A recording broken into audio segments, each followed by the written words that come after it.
Private university স্টুডেন্টরা মিলে ইউআইইউতে অন্যায়ভাবে যে 25 জন শিক্ষার্থীকে বহিষ্কার করা হয়েছিল সেই তার বিরুদ্ধে দাঁড়িয়ে আমরা মাঠে নেমেছিলাম এবং সেটা কিন্তু আমরা আগে থেকেই জানিয়ে এসেছিলাম। 25 জন যে শিক্ষার্থী ছিল, সবচেয়ে সিগনিফিক্যান্ট ব্যাপার হচ্ছে 25 জন শিক্ষার্থী জুলাই অভ্যুত্থানের সামনের সারি ছিল এবং জুলাই অভ্যুত্থানের বিভিন্ন ক্রিয়াশীল সংগঠনের সাথে যুক্ত আছে এবং বিভিন্ন ধরনের অ্যাক্টিভিটিস করছে জুলাই অভ্যুত্থানকে কাজে লাগানোর জন্য।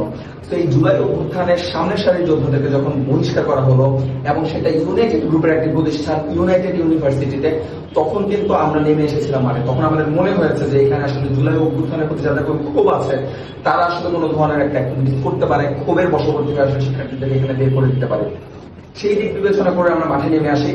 আমরা কিন্তু প্রায় বলা চলে শিক্ষার্থীরা 7 বারের মতো ইউজিসিতে গিয়েছে, 3 বারের মতো মন্ত্রণালয়ে গিয়েছে। ইউজিসি চেয়ারম্যান শেষ পর্যন্ত অপারগতা প্রকাশ করেছে এবং শিক্ষার্থীদেরকে বলেছে তোমরা তোমাদের মতো দাবি আদায় করে নাও, কারণ আমি বিষয়টি পারছি না।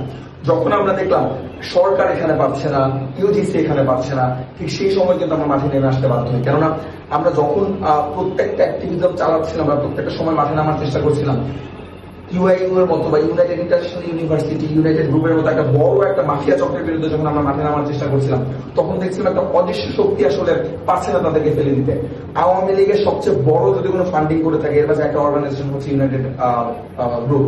সেই গ্রুপের প্রতিষ্ঠান যখন এই ধরনের অ্যাক্টিভিটিস করবে তখন তো আমাদের মাঠে নামার ইচ্ছা থাকবে, কারণ আমরা বারবার বলেছি জুলাই অভ্যুত্থানের মূল স্পিরিট হচ্ছে আমরা আওয়ামী লীগ এস্টাবলিশমেন্ট বাংলাদেশ থেকে ভেঙে দেবো। তারপরে আমরা মাঠে আসলাম।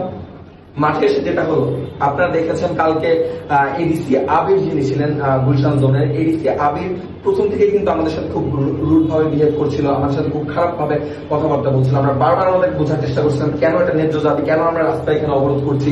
5 মিনিটের মাঝে যদি সমাধান হয়ে যায় তাহলে সেটা সমাধান হয়ে যেতে পারে।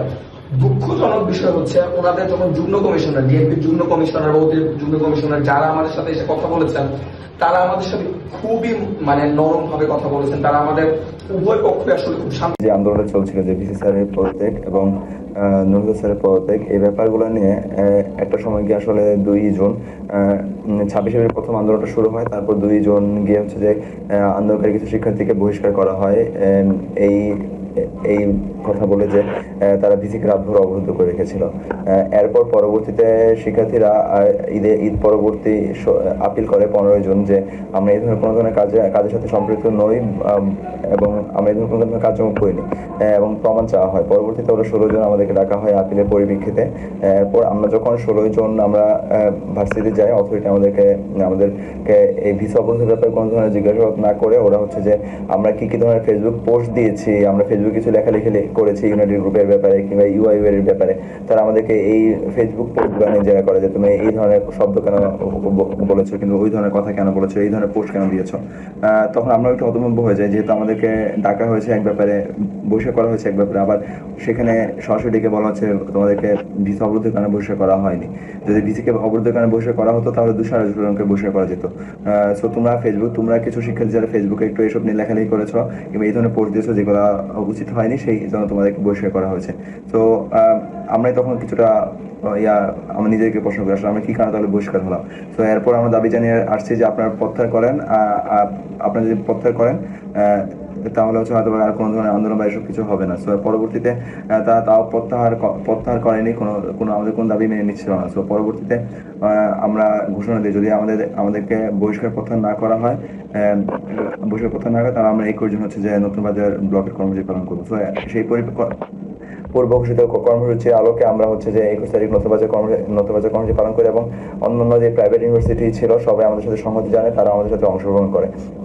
তো সেদিন যেটা হয় সেখানে হচ্ছে যে আমরা যখন ব্লকেট কর্মসূচিটা শুরু করি, রাস্তা অবরোধ করি, তখন হচ্ছে যে পক্ষের বোর্ডের কিছু ম্যাম এবং শিক্ষক আমাদের সাথে স্যাররা এসে আমাদের সাথে কথা বলে থাকে। কথা বলার মাঝ দিয়ে আমি প্রশ্ন করছিলাম বা অনেকে জানতে চাচ্ছিলাম যে আসলে আমি কি কারণে বহিষ্কার হলাম বা আরো যারা শিক্ষার্থী কি কারণে বহিষ্কার হয়েছে এই প্রশ্নগুলো করছিলাম।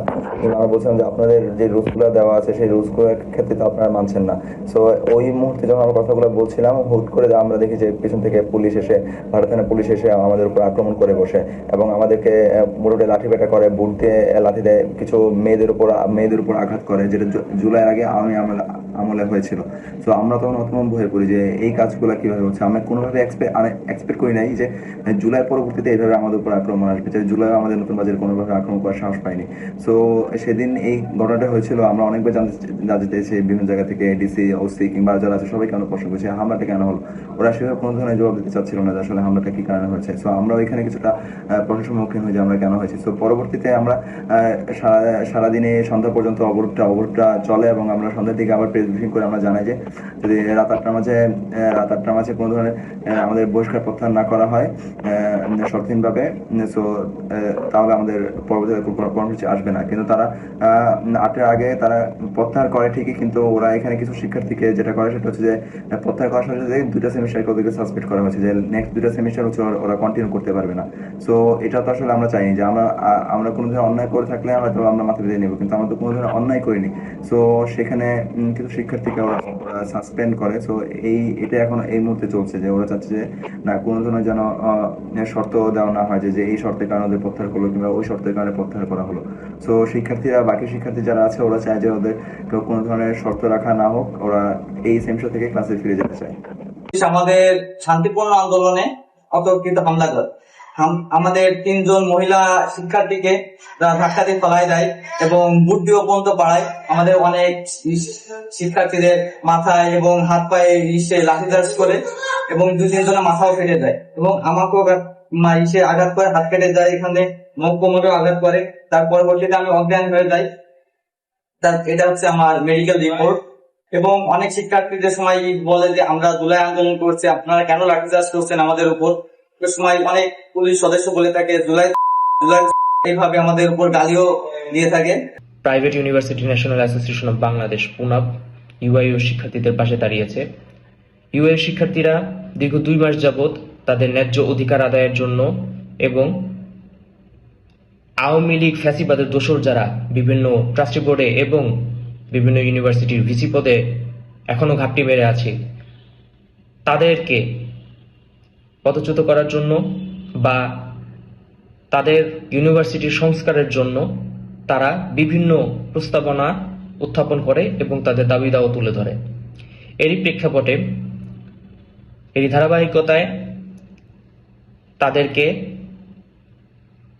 এই কুরবানি ঈদের ছুটিতে তাদেরকে বহিষ্কার করা হয়। তাদের অপরাধ, তারা সংস্কার চেয়েছে, তারা ছাত্রদের সম্মুখ সারিতে দাঁড়িয়ে তারা নেতৃত্ব দিয়েছে। ইউআইইউ এর 25 জন ছাত্রদেরকে তাদের ছাত্রত্ব ফিরিয়ে দিতে হবে অতি দ্রুত সময়ের মধ্যে। এবং আজকে যারা আওয়ামী লীগের ফ্যাসিবাদের দোসর যারা হাসিনাকে মা ডাকে, যে সকল পুলিশ সদস্য অতিরিক্ত বল প্রয়োগের ফলে আমাদের পুনাবের কয়েকজন সদস্যকে আহত করেছে এবং ইউআইইউ শিক্ষার্থীদেরকে আঘাত করেছে, তাদেরকে অনতিবিলম্বে শাস্তির আওতায় আনতে হবে।